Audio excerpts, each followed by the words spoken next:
She birthed the sky right out of herself. You're listening to the Spiritual Shitshow podcast with Suzanne Sole. Episode... It's 50! Hey, all you divine divas, and welcome to the Spiritual Shitshow podcast, where we get into the epic adventure the healing and spiritual awakening journey can be.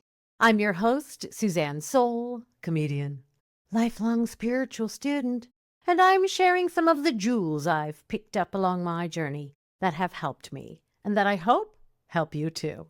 Y'all, first of all, I gotta tell you that this is the 50th episode of the Spiritual Shitshow podcast. 50! It's 50! And so, thanks to all you motherfuckers for listening. Appreciate you.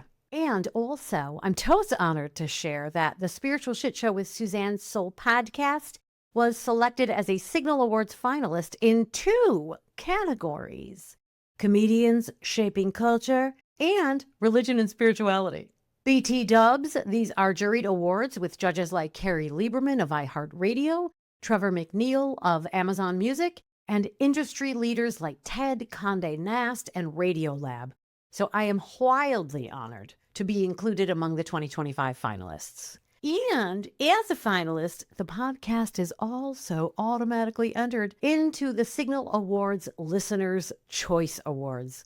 So if you would like to give this shit show some love and a couple of votes, I would be so appreciative. You can vote for Listener's Choice at signalawards.com, and also I'll leave my link tree in the description, which has links to the voting pages in there /Suzanne Sole. And now back to your regularly scheduled programming. So this is part 8 of That Time the Power of Myth Blew My Fucking Mind series, where I talk about how the Power of Myth series with Joseph Campbell and Bill Moyers blew my fucking mind. Because it blew my motherfucking mind. And this is part 2 on the goddess part of Love and the Goddess.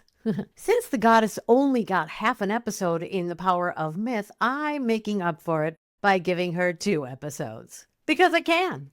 Okay, in part 1 of our chitty chat about the goddess, we talked about the arc of the goddess theme throughout the history of mythology. That in the beginning of the earliest agricultural earth-based societies, the divine was female. People worshipped the goddess as the source of birth, death, the sun, the moon, the ground, the vegetation, all of life. Then there was an influx of patriarchal societies with herding, hunting, and the use of weapons, and the mythology of the culture got rewritten, and there was a lot less goddess, like barely any. You know, I mean, come on. Is that necessary? Then they were like, okay, maybe that was a bit extreme. Let's try some divine partnership. And we had the dual god and goddess era, somewhat, when divine masculine and the divine feminine sat side by side. And since there was no ERA, she got less homage. Bump. Anywho, in Love and the Goddess, Joe shares some super groovy goddess stories. So I thought we'd deep dive into these delicious goddess stories and myths right here in part 2. And we're off. In the beginning of part 1 of the goddess episodes, I shared how Moyers makes mention that the goddess was making a comeback at the time, with scientists deciding to name the Earth after the Earth goddess, Gaia. So what's the Gaia story? Let's talk about it. Okay, so first of all, people hear Gaia and think Greek goddess, right? And while she is part of Greek mythology, Gaia is way older than Zeus and his soap opera crew. Like, she was around before thunderbolts were even a thing. She goes all the way back to the Neolithic, like 5,000, maybe even 7,000 years ago, when humans were carving little mother figure statues and saying, "This is the one who feeds us." She was universal. Nearly every culture had their version of Earth Mother. So the Greeks didn't invent her, they inherited her. They put her in the family tree, but she's also the tree. Gaia is the whole planet, which means if you want to talk about origins, you don't start with the gods. You start with the mother who made the kingdom possible. Gaia is the story of Earth as mother, womb, and home. So, in the beginning of everything, out of the yawning void of chaos, suddenly there's Gaia. She doesn't have a mom, a dad, no genealogy chart. Gaia just appears. Boom! Earth herself. And she's not just some little planet bobbing in space. She is the ground you're standing on. The mountains, the oceans, the soil in your potted plant. You're basically sitting in her lap every second of your life. And Gaia, like any good Earth Mother, gets busy. She gives birth all by herself. No partner needed. Parthenogenesis, baby. She births Uranus, also known as the sky. And then, because apparently Earth was in the mood, she marries him. Yeah, she literally married the sky that she gave birth to. Mythology, where family trees are less like trees and more like pretzels. Anywho, together they start making kids. The Titans, the Cyclops, the 100-handed giants, a whole brood of cosmic offspring. But here's the catch. Uranus, the sky, is kind of a control freak. He hates how powerful his kids are. Nothing worse than a dad jealous of his own kids, am I right? So he stuffs them back into Gaia's womb, which is painful, awkward, and frankly rude. So Gaia does what any mother would do when she's done being disrespected. She hands her son Cronus a sickle and says, "Sweetie, be a dear and go cut off your dad's junk, will you?" And he does. And boom! Castration by garden tool was invented. Uranus gets dethroned, his bits fall into the sea, and from the foam, you get Aphrodite. Talk about recycling. That's Gaia's vibe. She births, she endures, and when pushed, she reshapes reality itself. She is both the womb and the grave, the beginning and the end. Gaia shows us the truth about creativity. You don't need permission to create. She didn't wait for a partner or for someone to hand her the mic. She birthed the sky right out of herself. So the message is, sometimes the work pours through you raw and whole. But here's the other truth. When your ideas get stuffed back inside by fear or control or perfectionism, you'll feel the ache of it. And creation needs release, babe. And when you finally let it out, when you finally swing the sickle on the voices holding you back, new worlds are born. That's Gaia's gift to creation and the creative process. You are the womb of creativity, babe. Trust it. And she also exemplifies the virgin birth. But we'll talk about that later. Okay, so as you might remember, in part 1, I talked about how Campbell said that the female represents what in Kantian terminology we call the forms of sensibility, aka time and space itself, and that the mystery beyond her is beyond pairs of opposites. Beyond pairs of opposites, there is no duality. There is no happy or sad, good or bad, male or female, is or isn't. And Campbell says, but everything is within the female figure, so that the gods are her children. Everything you could think of, everything you can see, is the production of the goddess. Let's hear it for the goddess, shall we? Hooray! She's amazing! The best. The first. Then he tells a story of the parable of the Yaksha, aka mysterious divine being, which I have renamed the gods who got schooled by a piece of straw, which some people say a blade of grass, but other people say a piece of straw. So for dramatical purposes, we'll go ahead and say a piece of straw, because that's what Joseph Campbell said. So this story comes from the Kena Upanishad, a Hindu Sanskrit text, likely written over 3,000 years ago. Okay. The scene, ancient India on a cosmic battlefields. The gods, Agni, the fire god, Vayu, the god of wind, and Indra, the king of the gods, just had a huge ass victory over a bunch of demons. They are celebrating good times. You know what I'm saying? There's fireworks, confetti, they're jamming. We are the champions on the celestial pan flute. And they are just strutting around like pro wrestlers at WWE. Let's just say the ego is thick in the air, like smoke from a cheap incense stick. Agni's like, I am fire. Can you hear the flames a-crackling? Vayu's gusting wind all over himself like he's in an 80s metal band music video. And Indra is basically preparing his Oscar acceptance speech for Best God in a Leading Role. I'd like to thank myself. And while all this self-congratulating is happening, a mysterious, amorphous, aka shapeless, smoky, light-filled, ethereal figure appears. It doesn't say a word. It just hovers, radiating pure mystery. Okay, so now at this point, a rational reaction from the gods might be, this seems quite otherworldly. Maybe I should bow, or at least put pants on. But do these gods do that? No. Agni, the god of fire, is like, who invited this thing? And the other gods were like, beats me, I thought it came with you. So Agni's like, all right, let me go find out. So he approaches this billowy light and says, hey, shapeless thing, who are you? And from the billow-esqueness thing, a voice says, who are you? And Agni's all, behold, I am the Lord of Fire. I can burn forests, planets, hair, toast, whatever you got. And out of the light-filled fogness, a piece of straw gets tossed onto the ground. And the voice says, let's see you burn that. So Agni sees this little piece of straw and is like, do you know who I am? I burned down like 3 galaxies just last week. What the heck? So he takes a deep breath and exhales like a fire. And nothing. The straw just sits there, unbothered and unchanged. Now Agni's like, WTF?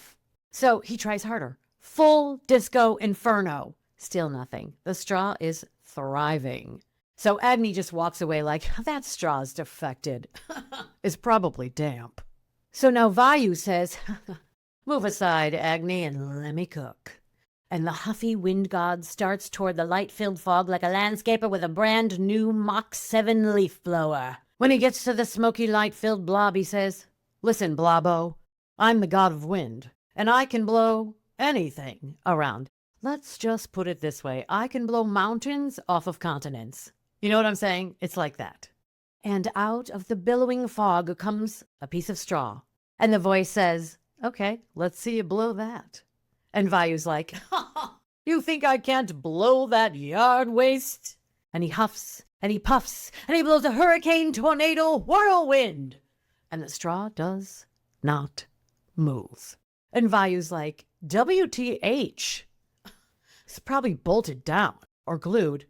Total OSHA violation, BTW. Finally, Indra, king of the gods, is like, step aside, fellas. Never send element guys to do a king's work.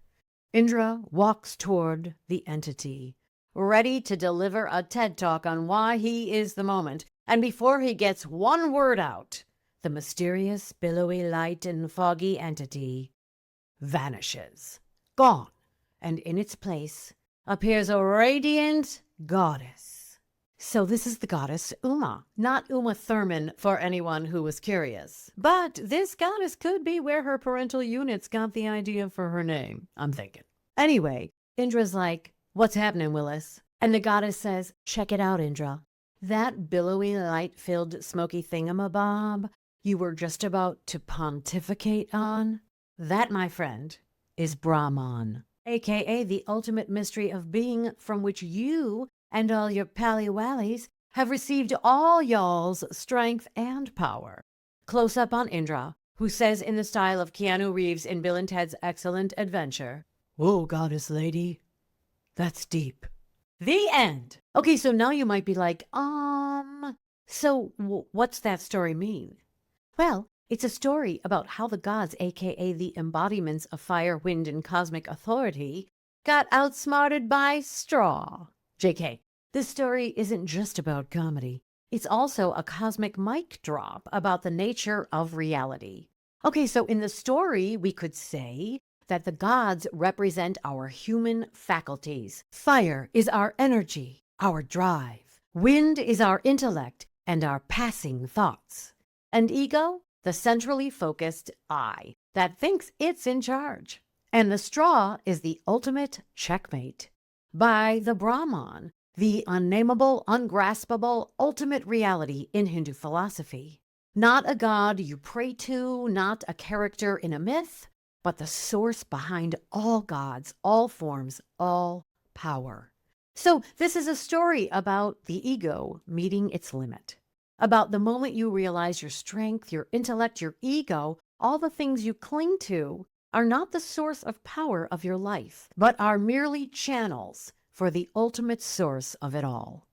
The piece of the straw is the humbler, the reminder, and the goddess is the translator who makes the mystery clear, i.e., even the smallest thing in existence, when infused with Brahman, is stronger than all the powers of the ego combined. The gods can burn galaxies and blow mountains, but they can't even move this one little thing because it's not all about them. Power doesn't originate in them. And the goddess appears because wisdom comes through the feminine. In other words, truth comes through receptivity, humility, and wisdom, qualities symbolized by the feminine principle. And Uma, the goddess lady, sets Indra straight when she says, "The victory all y'all just had wasn't yours. It was given." The gods think they're the source of power because they've just won a great battle. Sound familiar? We achieve something, then we strut around like, "Oh, look what I did, all by myself." And the story says, you better check yourself before you wreck yourself. Your power isn't really yours. It's borrowed in the temporal. It flows through you from something greater. It's also about ego versus reality. Our minds, our willpower, our fire are all amazing, but there's always something beyond them, something we cannot dominate. The myth is laughing at us, but also redeeming us, because it's saying, relax, you don't have to be the source. You're the instrument. The music comes through you. So enjoy being in the flow, babe, because it feels so good. Da da da, da da da da. And Campbell emphasizes that everything is within her. Time, space, and all dualities live inside the feminine principle. The masculine powers are spectacular, but they operate within the field of the goddess. She is the stage on which the whole play unfolds. So this is not just a quaint little fable about gods losing to a piece of straw. It's a radical metaphysical statement. The real power behind life is not what we think of as strength or force. It is the ineffable mystery which manifests through the feminine principle of space, time, and creation. You know what I mean? So, another super wild-ass story Campbell tells from ancient Egypt, and we're talking 4,000 years ago, boo, is the virgin birth story, basically. Which, as I shared in part 1, ancient mythology was loaded with virgin birth stories. I mean, inundated. And this one is the story of Isis, Osiris, and their little miracle baby Horus. Picture this: ancient Egypt, pyramids, papyrus, that one eyeliner look everyone on Instagram is still trying to nail. And Osiris, the beloved god king and all-round nice guy, is married to the ultimate goddess mom, Isis. Now, Osiris, being the god of everything fabulous, like life, death, rebirth, and probably gluten-free bread, has a murderous brother named Set. I mean, this guy takes sibling rivalry to a whole new level. Set builds a beautiful custom-fit sarcophagus, aka coffin, and hosts a fabulous party. Everyone's invited, BYOB, bring your own bandages. The big game is, whoever fits perfectly in this gorgeous sarcophagus, aka coffin, gets to keep it. And wouldn't you know, Osiris, trusting soul that he is, climbs right in. And as he does, the lid slams shut, and Set's accomplices nail it down so fast you'd think there was a cash prize. And then they toss it and Osiris into the Nile. It floats away, taking Osiris on a not-so-luxurious river cruise to anywhere but here. Obviously, this is before family therapy was invented. Now, Osiris isn't just locked away, he's literally set adrift, leaving Isis alone in the land of Egypt in a state of divine distress. But Isis is not the kind of goddess who lets a little thing like a nailed-shut coffin and a missing husband slow her down. She's brilliant, resourceful, and persistent. So she sets off on a quest to find Osiris, roaming the land and the riverbanks, asking anyone and everyone, "Have you seen a suspicious god-sized sarcophagus float by?" So, as fate and the Nile's current would have it, the sarcophagus floats all the way north, across the sea, to the ancient city of Byblos. There, the coffin comes to rest at the foot of a tamarisk tree, and the tree grows around it, completely encasing it, sort of like nature's version of bubble wrap. Eventually, time passes, and Byblos's local king, admiring the aroma of this special tree, decides it would look great in his newborn son's nursery. So his workers chop it down, haul it off, and set it up as a spectacular pillar, never suspecting they've just installed Osiris, god of resurrection, as part of their home decor. Enter Isis.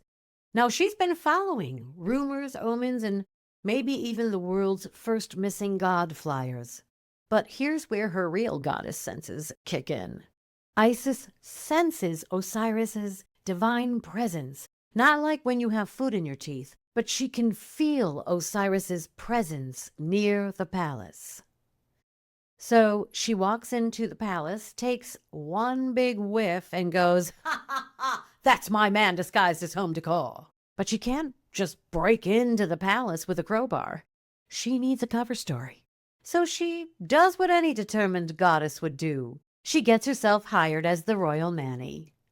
That's right. The goddess of magic is now babysitting a royal infant, keeping her eyes on that pillar like a hawk. While working her day and night job, Isis works some of her magical nurturing on the royal baby, granting the child immortality by passing him through the fire in the fireplace, like you do. The queen sees this happening and is of course alarmed, but also impressed. And then she realizes their new nanny is not just here for the complimentary fruit bowl. Isis reveals her true identity in an epic "surprise, I'm a goddess and now your baby has immortality" moment, and tells them, "I need the pillar. My husband's in there." And the king and queen, after a quick "do we really have a choice" moment, grant her request. Isis has the pillar opened, retrieves the sarcophagus, and in a scene worthy of any melodrama for an Oscar embraces and reclaims Osiris's body. She wails, she mourns, she unleashes the ancient Egyptian ugly cry, and then, using her world-class magic, she revives him long enough for the most legendary sexy time divine reunion in mythology. And from that miraculous moment, Horus is conceived. And Osiris, having put in his time as both furniture and father, heads off to become lord of the underworld, leaving Isis to single-handedly raise a new god, plot cosmic revenge, and basically invent single motherhood and magical home renovation, all in one myth. Now you might be like, so what's the message of the Isis and Horus saga? Well, there could be a couple of them. One message could be about how that spark in us can get hidden away. Maybe because we were told we're too much, or because others feel uneasy about how brightly we shine, which is a them problem, 100%. So then Osiris could personify that essential spark, our creativity, our very sense of magic and possibility within us, that in a world of jealous brothers and small-minded crowds can often get forced into hiding. And maybe it's just the pressure to fit in, not stand out, avoid rocking the boat. And one day what made you shine is suddenly boxed up, shipped off, and turned into a pillar in someone else's palace. And Isis could personify that fierce, wise, and endlessly resourceful part of ourselves that understands that we must be whole to feel authentically alive. She senses what's missing, gets creative, and will literally change jobs, countries, or universes to reclaim what's sacred. She doesn't give up when things are hidden or hard to reach. She shows us that the path to wholeness is about integration, finding, rescuing, and reviving the lost and exiled pieces of ourselves, no matter who or what tried to make us small.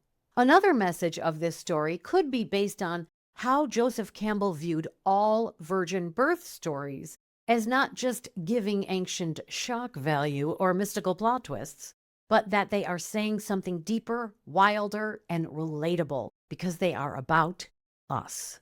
He believed that the virgin birth story is a mythic way of saying that inside of all of us, there is something sacred trying to be born out of all the mess, the chaos, and animal instincts. It's about our spiritual nature rising up from our animal nature, the higher self emerging from the primal soup. It's about not trying to escape the messiness of being human, but allowing the divinity that lives within us to emerge inside of the mess. Letting your soul be born right in the middle of it. That with presence and an open heart, something new and transcendent is born. So the next time you feel lost in the chaos of life, remember, the miracle is not to be found in avoiding chaos. It's about daring to be present in and with yourself right there and allowing your true nature to be made known to yourself right here and right now in the middle of life. And if anyone tries to tell you otherwise, just tap into your best goddess self and say, honey, I am the miracle born out of the mayhem. Okay? So what have we learned hanging out with the goddess? It's this. She's the original force of nature, equal parts wild creativity, unstoppable resilience, deep wisdom, and let's be honest, she's quite resourceful. The goddess isn't some distant statue or bedtime story. She's that force inside all of us that keeps things moving when everything falls apart. That spark that insists on beauty in the middle of the mess. That wisdom that shows up right when the ego thinks it's running the show. And if Campbell's view that the virgin birth theme is about the transcendent emerging from the chaos and struggle isn't the human experience, I don't know what is. So here's to the goddess for reminding us that the magic isn't in being perfect, it's in rising out of the mess, making miracles out of leftovers and laughing as we go. And that we all have a little of that unstoppable, mysterious, creative energy, especially when life feels like it needs a miracle. These stories remind us that goddess energy is the power to create, to invent, to restore, to nurture, to start over, and most importantly, to radiate as the author and star of your own legend. She's both grounding and electrifying. Equal parts, I got you, boo, and let's make magic. And isn't that in all of us? When we tap into that inner goddess, no matter our gender, we find the part of ourselves that says, yes, life is messy, but that's where you can create the magic. So whether you're in the midst of creating a new experience of yourself and your life, wrestling with your demons using nothing but a humble piece of straw or a pencil and paper, or on a journey to reclaim your wholeness, remember that goddess energy lives in you. It's already yours to call on, babe. Y'all, it has been so amazingly delicious to talk about some of the gorgeous myths about the goddess, and I'd do it again and again and again, and maybe I will. Love you so motherfucking much. This has been the Spiritual Shitshow podcast. My name is Suzanne Sole. Thank you so much for listening, and I will see you gorgeous divas on the next one. Roll it, you divine diva.